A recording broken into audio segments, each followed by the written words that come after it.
là, j'espère que vous vous portez bien. Je suis Alison Vincent, je suis coach en amour de soi, en confiance en soi et j'accompagne les audacieuses à réaligner leur féminin par le biais de l'amour de soi et la confiance en soi.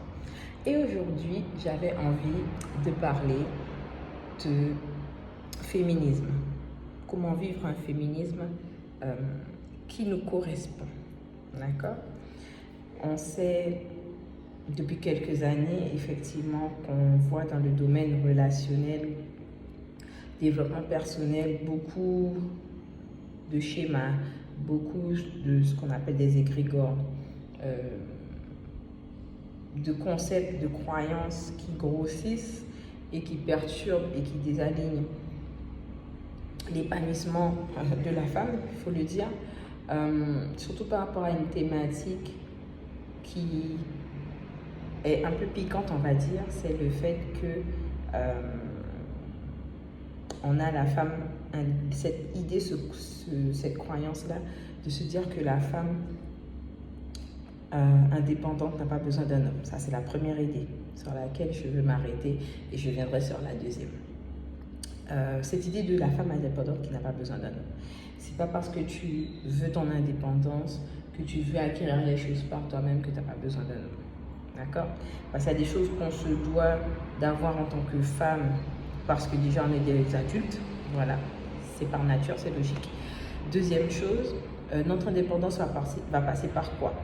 Si on sait qu'on a des femmes qui ont connu des difficultés dans le foyer, par rapport à le fait que des fois elles ont vu que dans le noyau matriarcal, que ça a été compliqué, que les figures féminines ont dû faire par elles-mêmes, elle n'est pas obligée de reproduire. Mais c'est vrai que pour certaines, si dans leur parcours de vie, leur fondation, la création de leur famille à elles se retrouvent à être seules et à devoir construire leur foyer, elles vont devoir créer cette indépendance au niveau familial, cette indépendance financière, cette indépendance, je dirais, relationnelle, de comment elle interagit avec les autres. Il ne faudrait pas que dans justement ce parcours d'indépendance, qu'elle puisse oublier les choses importantes. C'est que même si on veut être indépendant, d'accord, parce que on peut vouloir être indépendante en tant que femme, mais il ne faut pas oublier que dans ce parcours d'indépendance en tant que femme, on ne peut pas tout faire tout seul. On a besoin des autres pour construire notre indépendance. Il y a des choses qu'on va faire par nous-mêmes parce que nous sommes des adultes, mais il y a des choses que pour acquérir cette indépendance, ça nous demandera de nous entourer, de créer cette richesse relationnelle, de créer cette richesse sociale avec les autres pour que nous puissions acquérir cette indépendance en fin de compte. Sur le plan amoureux, ça biaise un petit peu les relations parce que il faut se rendre compte dans cette indépendance amoureuse, est-ce qu'on fait les choses parce qu'on veut vraiment se créer ce côté aligné de la relation amoureuse ou parce que pour certaines, est-ce qu'on a encore des schémas qu'on cultive liés à la société de on doit être comme ça, l'homme doit faire telle chose, c'est pas à toi de le faire, à toi de voir en fait dans cette indépendance amoureuse que tu vois et dans surtout cette relation saine et amoureuse que tu veux créer, quels sont tes standards, quels sont tes points non négociables, quels sont les points négociables pour que justement ça puisse être quelque chose qui, pour ton âme, pour ton cœur, ça va pas gêner, ça va pas être en désaccord, tu vas pas être en mode gourmand dans cette création, cette fondation que tu vas créer au niveau amoureux. Encore que je voulais apporter sur cette idée de la femme forte.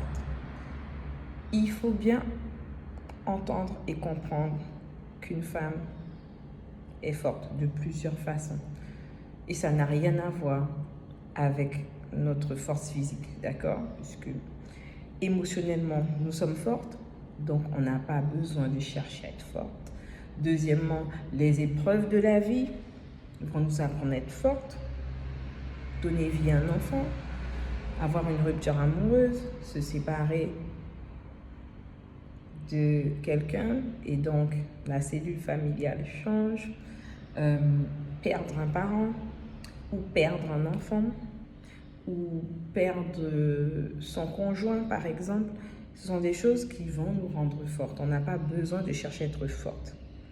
La chose est qu'on doit surtout se concentrer sur notre intelligence émotionnelle. C'est là notre force en fait.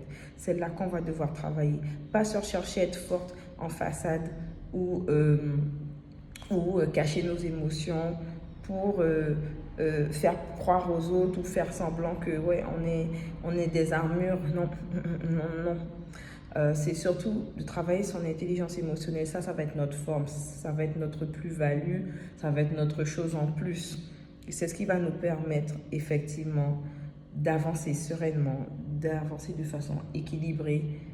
Parce que de toute façon, si on cherche trop à se battre pour avoir cette force, on va dire cette force érigée, je vais dire ça comme ça, on va se retrouver aussi à physiquement et de façon somatique à aller créer des déséquilibres dans notre corps, à rater ou de ne pas être conscient de certaines réactions somatiques et de traumas qui vont être créés dans le corps à trop vouloir avoir cette façade de femme forte. Donc, j'espère que cette petite vidéo sera utile. Et si vous savez qu'il y a des personnes qui sont dans ce besoin d'avoir une féminité alignée, pas la féminité qu'on veut ériger par-delà la société, c'est de comprendre qu'il y a des choses bien précises. Votre féminité, ça va être tout ce que vous allez mettre en place pour prendre soin de vous, vous occuper de vous, vous valoriser, vous mettre en beauté, mettre en avant votre côté sensualité au niveau physique, apparence, visuel, vêtements, esthétique, accessoires, tout ça, ça fait partie de la féminité. Et de toutes ces petites choses qu'on fait au quotidien pour faire grandir notre féminité, éveiller notre féminité, la renforcer, la booster, la faire briller. L'énergie féminine, c'est autre chose. L'énergie féminine, c'est intrinsèquement en vous. Tout ce que vous faites dans votre essence, dans votre nature, pour que vous, en tant que femme, vous puissiez briller par votre gentillesse, par votre empathie, par votre écoute, par votre sagesse.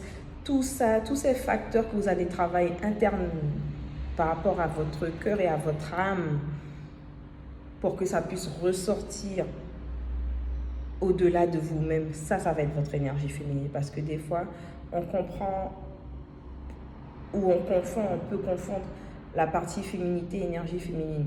Et plus on aiguille ce que représente notre féminité pour nous, ce que représente notre énergie féminine pour nous, plus ça nous permet aussi de vivre un féminisme qui est correct et sain pour nous-mêmes, pour que aussi dans nos relations, dans nos interactions, et quand je dis nos relations intrapersonnelles avec soi et relations interpersonnelles avec les autres, quand on comprend tout ça, on est plus alerte, on est plus conscient, on fait attention aux schémas qu'on crée avec les personnes, on fait attention aux interactions qu'on a avec les personnes, on fait attention aussi à nos modes de vie, nos modes de fonctionnement, nos réactions comportementales, nos réactions émotionnelles, nos réactions psychologiques et tous ces liens qu'il y a entre mental, âme et esprit, on est beaucoup plus attentif et on fait en sorte dans chaque action au quotidien d'être beaucoup plus aligné avec nous-mêmes pour que dans notre féminité, que ça nous corresponde en vrai et qu'on se dit ouais, ça c'est moi. Donc voilà, allez, je n'en dis pas plus. Likez, commentez, partagez et on se dit à très bientôt. Je vous embrasse.